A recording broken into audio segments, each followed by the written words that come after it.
Of course, welcome to all of you who have joined us live today, or maybe you're watching the recording, but we like to start every episode of the Nonprofit Show, extending our sincerest and deepest gratitude to our presenting sponsors.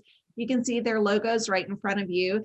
And I really like to say that, these presenting sponsors, many have been with us now for an entire year. So many came to us right in the beginning of the pandemic when we decided to show up and be of service and conversation to you. But they're really here to support you and your missions and your causes across the globe. So check them out, give them a like, and share some love to them. They will be most appreciative. And of course, Julia, I'm so appreciative that you came up with this kooky idea. Julia is the CEO of the American Nonprofit Academy, and I'm Jarrett Ransom, also known as the Nonprofit Nerd, CEO of the Raven Group. And today's guest, we've already had such a lovely conversation with her offline. So I'm really thrilled to announce and share AJ Steinberg joins us today. AJ is known as the Queen Bee of Fundraising. Welcome to you, AJ, and thanks so much for saying yes to being a guest on our show. Thank you so much for inviting me to join you. It's been fun already. Good. Well, you have maybe one of the toughest topics. We want to get your ideas, and that is volunteer committee engagement. There's not, it's like a mind blower. And unfortunately, we only have a 30-minute show. We would need like a 30-year show to get all of your knowledge. Well, you know what? This is going to be the highlights, and it's enough to get people really thinking and really maybe changing some of the habits that they have when they're interacting and choosing their volunteer committees. Mm-hmm. Because it's a loaded pistol. I don't like to even use that metaphor anymore. Well, let's just say it's a hot match in a tinder dry thing. You're dealing with people who are donors, huge supporters, who want your organization to succeed. And if you do a bad job of shepherding them through the volunteer committee experience, you're going to lose them. I mean, and that's an asset you can't afford to lose. And you could lose them in so many ways, right? Oh, yeah. And they can also be, they can be your best PR mouthpiece, or they could be your worst PR nightmare. Yes. When they need that experience. Right. I remember the old adage, which is still true, I believe, that when you have a good experience, you maybe tell one or two people. When you have a bad experience, you tell 15 or 10, right? Like I forget kind of how the numbers go, but I think we are more, I don't know, we have more passion to tell a negative story, unfortunately, or negative experience, as opposed to a really positive one. And that is key, because very rarely does somebody sit on a committee and feel inspired. And that's the problem, is that passion you feel when you're angry and you feel that you have been dismissed is a lot bigger than just sitting there being bored during a committee meeting. Right.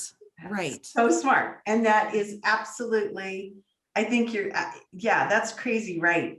So let's start kind of from the beginning and talking about building that volunteer committee. Right. What are some of your thoughts on that? Well, it makes me laugh when people talk to me and say, well, you're the queen bee of fundraising. I have to tell you, I am not the queen bee.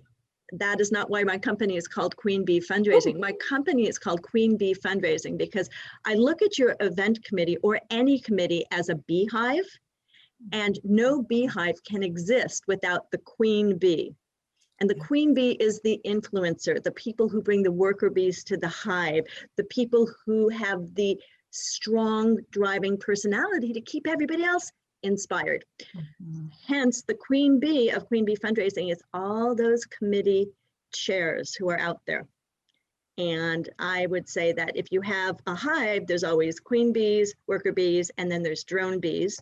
Queen bees are there to influence and bring the worker bees and inspire. The worker bees are there to pick up the workload. And drone bees don't do anything but pollinate. So you know who the drone bees are? Your board members. Okay. Because we know they don't do the hard work usually. I mean, when you have a committee and there's a lot of work to be done, they'll go, but very rarely will they pick up the the slack and move forward. So the Right. queen bee is the chairs, and I say chairs because I always believe that any committee is better with two chairs. You Well, do. I was going to ask that, I was gonna- AJ. I was yeah. going to say, so, you know, I've seen trending really a coach, you know, a co-leadership. And I wondered, I was going to ask, are there more than one bee and queen bee, right? Can you have a co-queen bee? Well, yes, and it can be male, but interestingly enough, unless it's a board or board related committee, I find that most volunteer committees are headed by women. I think that's part of the volunteerism that we have ingrained in us.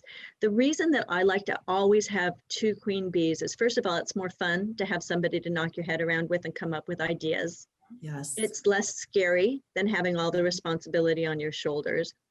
I like to have one queen bee who's last year's queen bee and then bring a new one on.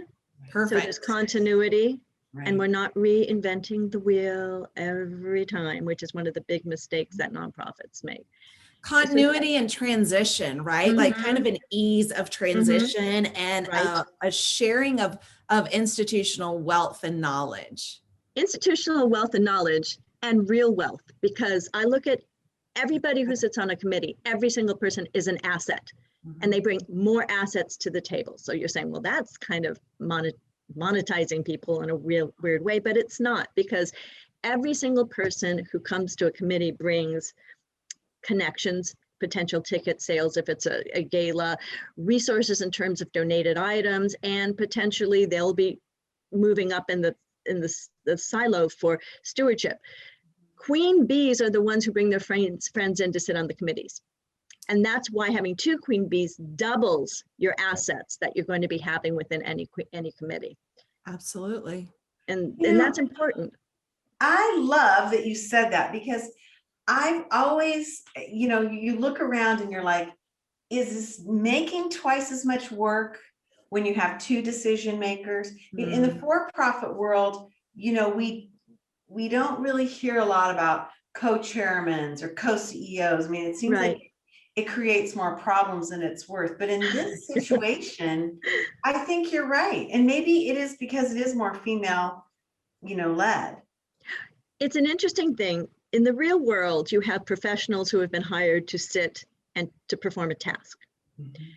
I always, when I'm teaching in my workshops, I always say, never forget that these are completely untrained professionals. They know neither event planning, if it's an event committee, or they have no idea about fundraising best practices. Are you really going to give them the reins to all the decision making? My suggestion is no. If you have a kindergarten class, you're not going to let the kids decide what the syllabus is for the whole day, because it would be basically snacks and nap time or whatever. Or give them permanent markers. Yes. If you give So your why would you committee do that to right, your committee would be writing all over your face and on the walls. It would be. It's very important to remember that it's a team, and that is the one thing.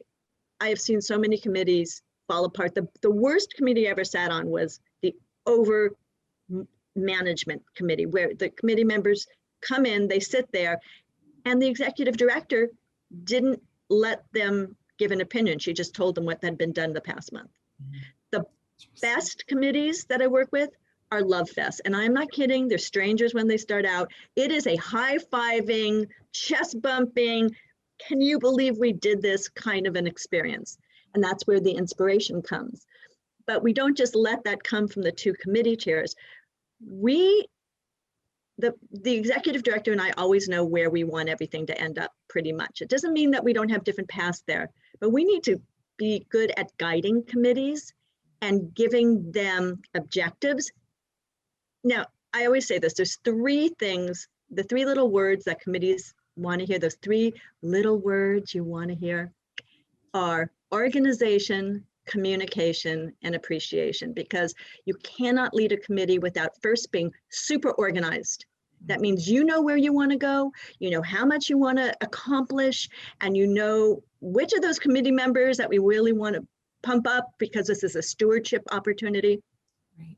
Communication, because if you can't communicate what you just did in the organization phase, you just blew it. You lost all the momentum and the opportunity. And appreciation, because we can't do it without these volunteer committees. Yeah. Now, AJ, I want to ask an elephant in the room question, right? Yeah, it's a big one. It's a whopper.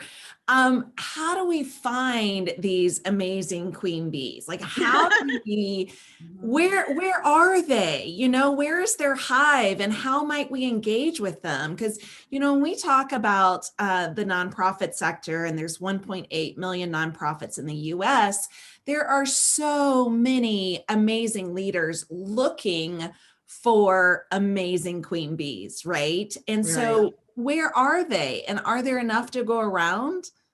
There are enough to go around if you treat them right and don't scoot them away to somebody else's hive.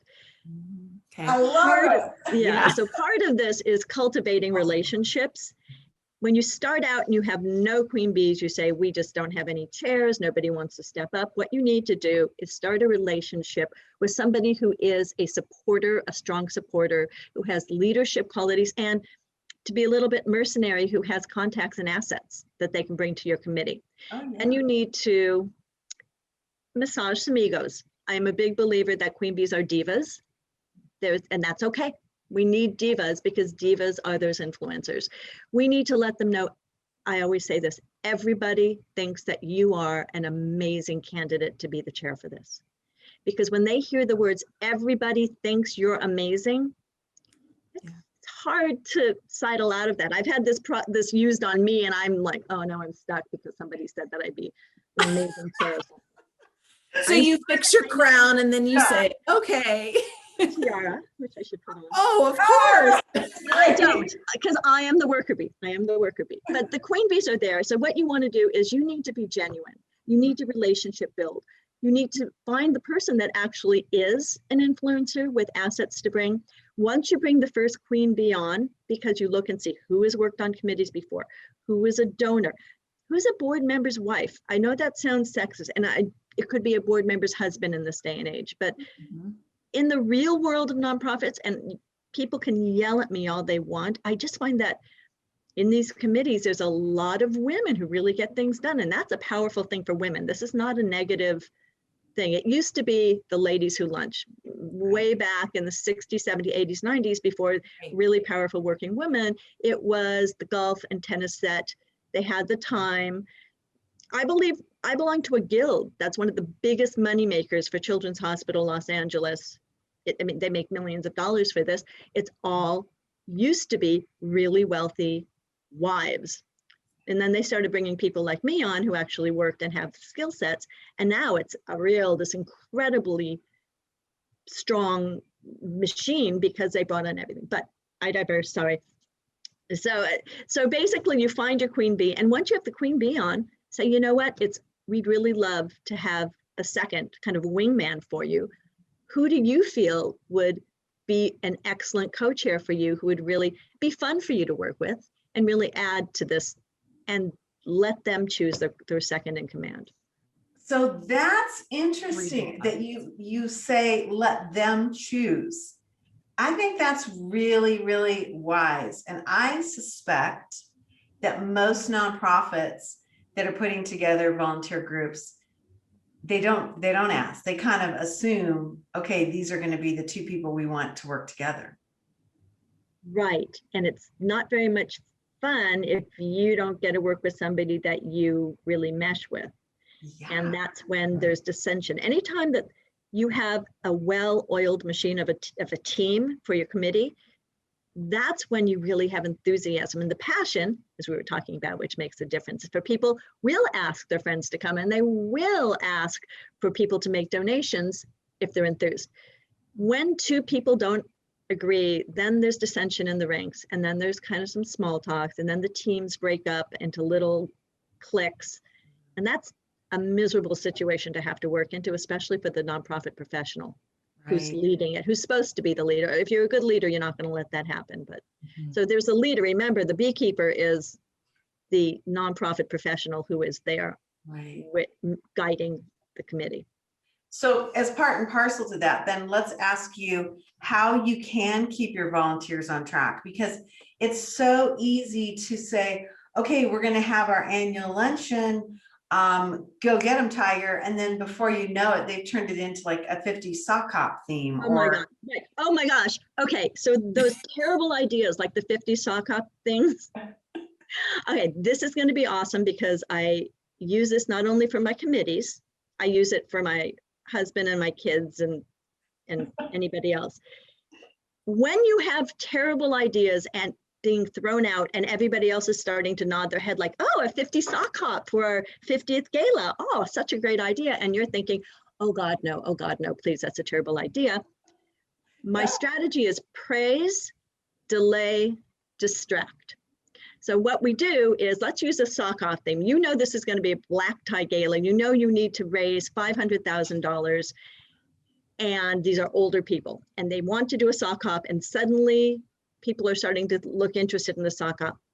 As the beekeeper, I'm the third person sitting there, I will start by praising. Always acknowledge the idea. Never say that's a stupid idea because you're going to disenfranchise that important person. So you praise it by saying, that's a unique idea. That's an interesting idea. Never say it's a good idea, but acknowledge that they've been heard. And then delay, take the decision-making out of the room and say, I'm not sure that kind of a theme would pass our board, or the executive director has very strict limits on what themes we can do. Let me take this to them and I'll get back to you if that's even a viable idea. So you've praised it so they don't feel you're just dissing them. Then you're delaying it because you don't look like the bad guy and make them feel mad in the middle of the meeting, and then distract them by saying, in the meantime, we do have this other theme that we were talking about before. So you can use that with your kids and your husband. Praise whatever they've just done, or if they want to do something stupid, delay it and say, well, I can't make that decision now, and then distract them and say, oh, look, a squirrel, and they'll be fine. I love this. This is taking the whole, I'll take that into consideration at a whole new level. It does, because what we want to do is everybody should feel heard. And in fact, that's usually the reason when, like I said, we could talk about this for 17 hours, but when you have disgruntled members, what you should be doing is calling them up and either taking them out or on the phone. And you should say, listen, I know that there's something bothering you. Why don't we talk about this and find a way to make this into something that works for you? Julia is so good at that. You gotta get on it. She will pick up the phone and say, let's talk. Yeah. That's because your generation would get up and pick up the phone. We didn't have anything but phones back then. Yes. It's so interesting because we had AJ a question, I think it was on last Friday's show too, the famous bathroom episode, but it was about refunding a donation. Was it last week or maybe the week before? But I forget, but it was an upset donor that asked for their money back.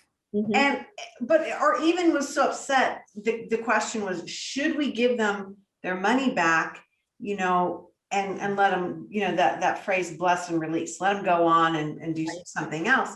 And the concept was, I felt the basic structure was, you're not communicating. And you started off this episode with communication is the number 2 piece of this. And so I love, wrapping that back around, saying, these are egos. They're not being paid. Right. They got a lot of other things going on in their world. And so you better communicate and figure out, not everybody has to agree, but you have to feel worthy, I guess. And it's really shocking how many people, if you take the time to ask them what's wrong, what happened, they aren't mad after. Like you said, bless and release, for them, it's talk and release. It's, I've said it and now I'm actually saying it out loud. It sounds stupid and I'm going to move on. I love it. Work through it. True. Yeah, work through it. Now, I'm really interested in this question because I know we wouldn't have asked you this question a year ago. And that is, how do these volunteer groups, how are they working together when they're still work from home, or they're hesitant to meet, IRL in real life because they haven't been vaccinated or whatever. How is this now working? I think it worked easier in 2020 because we had no choice. That's the really interesting thing. When you have no choice, everybody is in the same boat. We're all empathetic. We see the cats. When I'm at home, the cat's walking in front of my screen, or the dog is, and there's kids pulling at you. So we're empathetic to that. I think now we're going to have a tougher time with it, because I think our tolerance level for those who don't want to meet IRL may be less, but some people actually love Zoom now because they can save the hour drive time to and from whatever meeting in real life. This is going to be tricky, and I'm not sure that there is a really cut and dried answer to this. It's something that we're all navigating. But my comment has been, because I've been talking to people about different ways to do this. I'm in a group called Toastmasters, if you know what that is. It's a speaking group. And the older members can't wait to get back to real life. And the younger members are like, well, this is really convenient for me. So we're trying to even navigate. Yeah, right. It's exactly. I get it both ways. It feels good. I'm in my office today. It feels good to go and actually get dressed up and do it. But there is something wonderful about doing the laundry while you're doing a podcast. Nobody's discounting that. But I think what the people need to be sensitive to is the demographics of your committee. If you have a millennial committee, most likely and so one of the things that we really did come up with was moving back and forth between in real life and digital. Mm-hmm. So to do that, we would say, we're going to do every other meeting digitally and every other meeting in real life. That way, everybody felt at this point that they were being accommodated. Mm-hmm. Sure. You know, that is such a wise observation, looking at the demographics, because I hear this a lot in committee work with predominantly older women who complain that they haven't been able to find that next generation to pick up the slack. But when you look at what they're doing, they're not really cultivating that. Oh man, Julie, you know what the thing is? If they look in the past 10 years, they've had the next generation sit in on their committees, but they discounted them and they never came back to the second year. Yeah. And I'm talking all the time, just in general to my clients. Mm-hmm. You're giving the same event to the same age demographic who is going to pass on within the next so many years. And if you haven't engaged their heirs in a meaningful way, that money will go away when they inherit it. Yeah, unless you're really good planning for estate planning, but that's a whole other. That's another episode. Opinions, but yes, but we all see it. We're all tied in. If you look at committees separate than donor management, stewardship, communications, you're missing the boat. Every single one of our silos are not silos. They are all intertwined and should complement each other and talk to each other that way. So in our last few moments, then I'm going to ask you to get out your crystal ball. If that is the case, that we're not moving forward to engage that next generation for all these things that you've talked about, are we going to then see a reduction of events and fundraising events because we don't have the labor or those teams moving forward events? I think that what's going to have to happen, there'll be some pain from a lot of organizations who have not been flexible. Mm-hmm. I think if you're a smart organization, and I am the prophet of saying this, so my crystal ball is, if you need to start separate events. You need to have a younger committee, have their own signature event, let them choose it, let them hone it, let them own it. So as we phase out the gala, there may be a new gala, it may be a concert, it may be something else. But what you need to do is segregate them, because I adore my 80-year-old women on the blank blank symphony that is my client, but they will never accept a 40-year-old beautiful, energetic woman who wants to take on the world. I'm sorry, that's just not going to happen in that group. That's it. Yeah. We're fascinating. Yeah. I've totally drank that Kool-Aid. Absolutely. And I've lived it. I lived it as the youngest board member on, an opera company. And I remember my first 3 trustee meetings, I had members of the board ask me who I had brought. And at first I was like, I didn't understand it, you know, and then I realized because of my age, they thought I was like the driver or the assistant or the caretaker of the board members. Yeah. Having a relationship built with you to start you seeing the overall need for somebody to bring in the next generation. Yeah. See, and I'm going to go a little deeper. This is completely off script, which actually all of our shows are completely off script, but I am that 40-something-year-old, 42, I don't mind sharing, that has a 10-year-old son. And one of my big soapboxes and platforms is how do we demonstrate and model philanthropy and civic engagement to our children? So I would much rather prefer, you know, attending something that's not the rubber chicken circuit, you know, it is a hands-on experience for my family.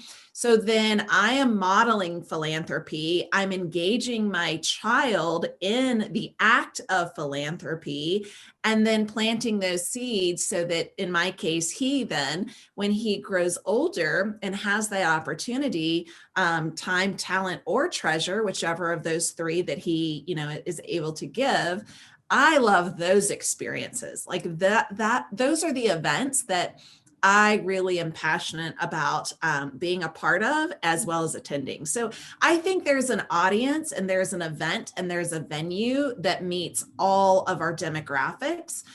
We just really have to be attuned to what is it and what is it that our constituents, what do they want? Well, I'd like to take that one. I think that should be 3 events at each throughout the year. One should be the high net worth event, which is the gala. The next should be a low opt-in for the people who are a comedy night or something, who want to be involved, but not at a high thing, but you want them to know about you and get an affinity for you. And the last should be a free family event to get you and your 10-year-old son over there doing it. And that's those 3. If you can do those 3, you're going to be okay down the line. Oh my and gosh. then steward, right? Steward and cultivate all 3 of those audiences. Give me 45 hours more to talk to you about cultivation of you. A volunteer is no different than a high net worth donor. They're giving you in their time every bit as much as somebody who just gave you $10,000. Absolutely. Well, please do come back on, AJ, and talk to us about that. We can't give you 45 more hours, but we can give you another 30 minutes. Right. I appreciate it. I'd love it.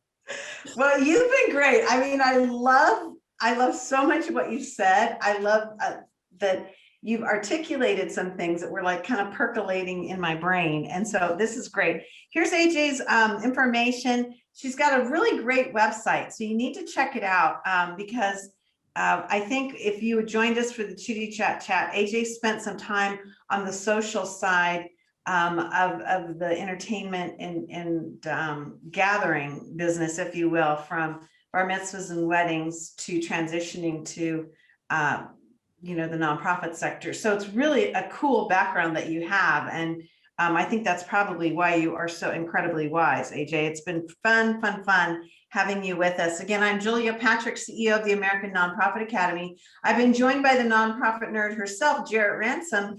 And we want to make sure that you know we've launched a book club on the American Nonprofit Academy website. It's really our opportunity to curate a bunch of books that we think can really help our sector. You'll notice a lot of these authors have been guests on the nonprofit show, which is super cool. And so we'll keep adding to that. But we're seeing more and more nonprofit C-suites and groups want to have some sort of unified dialogue around the book. So we thought this might be a great thing to get started. So check us out there. Again, to our sponsors, we are so grateful that you are with us.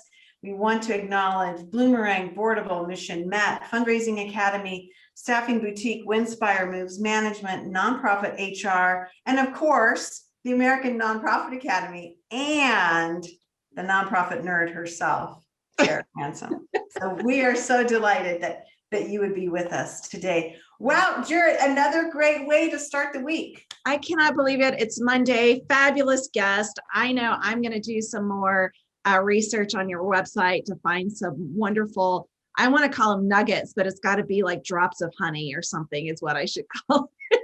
There you go. The metaphor goes on. Yes, it goes on and on and on. We will definitely get you back on the show to talk about so many other things. AJ, thank you for joining us today. And thanks for all of you for joining us. We always like to end the show by saying, please stay well so you can do well. We'll see you back here tomorrow. Have a great day, everyone.